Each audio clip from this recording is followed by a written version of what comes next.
Okay, so today is a very, very, very auspicious day. So today is the appearance day of Srila Gopal Bhatta Goswami Maharaj.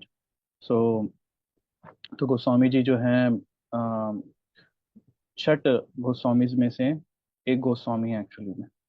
तो गोपाल भट्ट गोस्वामी बहुत ही प्रसिद्ध विद्वान है। तो आज का जो दिन है हमारे लिए बहुत ही महत्वपूर्ण दिन है। तो हमें आज के दिन ज़्यादा से ज़्यादा श्रवण करना चाहिए, उनके बारे में जानना चाहिए और उनसे कृपा याचनाएं करनी चाहिए।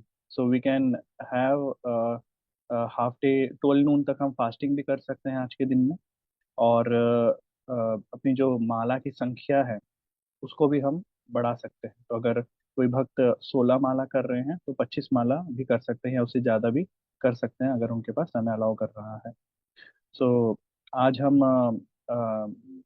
गोपाल भट्ट गोस्वामी जी के बारे में श्रवण भी करेंगे। शाम को 6:30 बजे हमने क्लास भी आयोजन किया है। तो आप सभी भक्तों से रिक्वेस्ट है कि प्लीज़ आइएगा और श्रवण करना बहुत इम्पोर्टेंट है। क्योंकि ये जैसे कि जन्माष्टमी होती है तो जन्माष्टमी के दिन भगवान बहुत ही कृपालु होते हैं।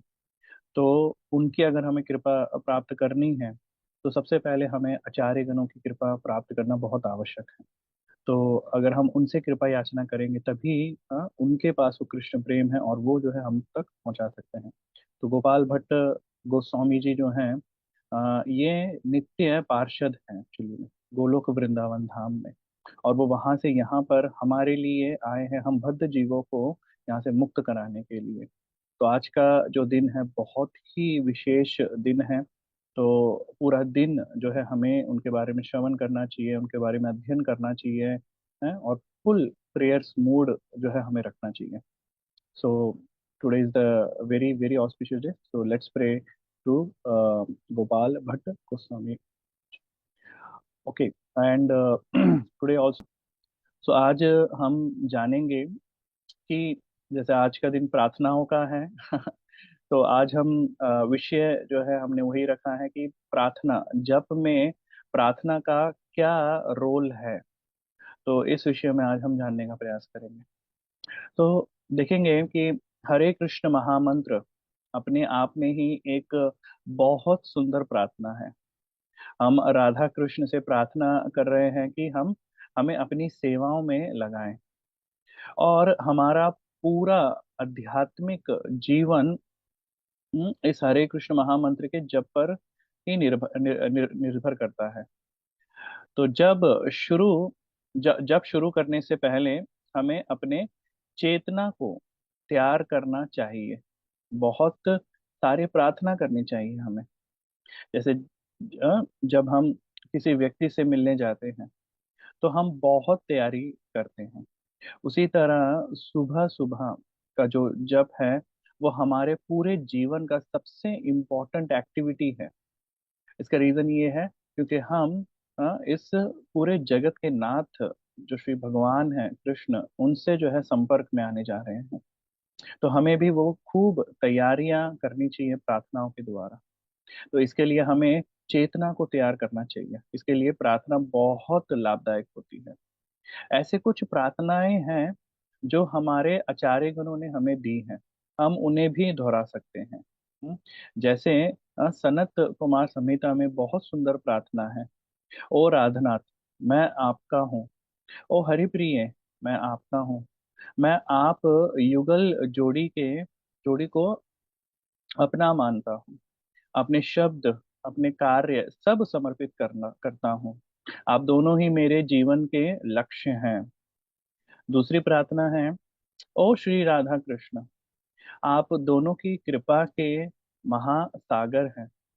कृपा मुझ पर कृपा करके मुझ पर कृपा करिए कि अब मैं आपकी शरण लेता हूँ, शरणागत होता हूँ। कृपा मुझे अपनी सेवा में लगाइए। मैं एक पापी हूँ, अपराधी हूँ, आपकी सेवा में लगना चाहता हूँ। तो इसी प्रकार से हम अपने आचार्य गणों की प्रार्थना को भी दोहरा सकते हैं और अपने हृदय भी हम खोल कर राधा कृष्ण के समक्ष रख सकते हैं। हम अपने हृदय की स्थिति भगवान को बता सकते हैं।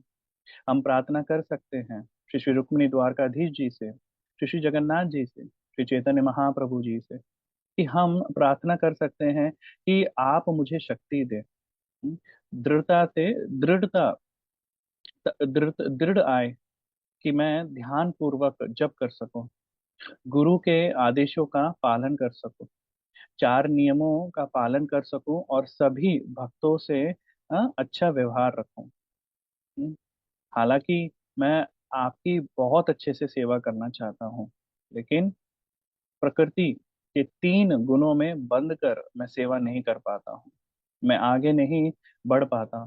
मुझे शक्ति दीजिए कि मैं अपने स्वभाव से ऊपर उठकर आपकी सेवा में लग पाऊं। तो इसी तरह से जब हम हृदय से प्रार्थना करते हैं तो हम अच्छे से जप कर पाते हैं। जप करते वक्त भी हमें प्रेयरफुल मूड रखना है और ध्यान से सुनना है, और जब समाप्त होने पर भी हमें प्रार्थना करना है। ऐसे नहीं कि जब समाप्त होते ही उठ के चले जाना है। हमें प्रार्थना करना है, हमें 3-4 मिनट रुकना चाहिए और अपने इष्ट से प्रार्थना करना चाहिए कि मैंने अपना पूर्ण प्रयास किया। हाँ, अब आप मेरे इस प्रयास को स्वीकार करिए।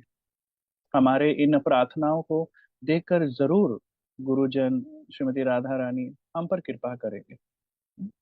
तो चलिए, ऐसे ही प्रेफुल मूड के साथ अब हम जप की शुरुआत करते हैं। हरे कृष्ण कृष्ण कृष्ण हरे हरे, हरे राम राम राम, हरे हरे, हरे कृष्ण।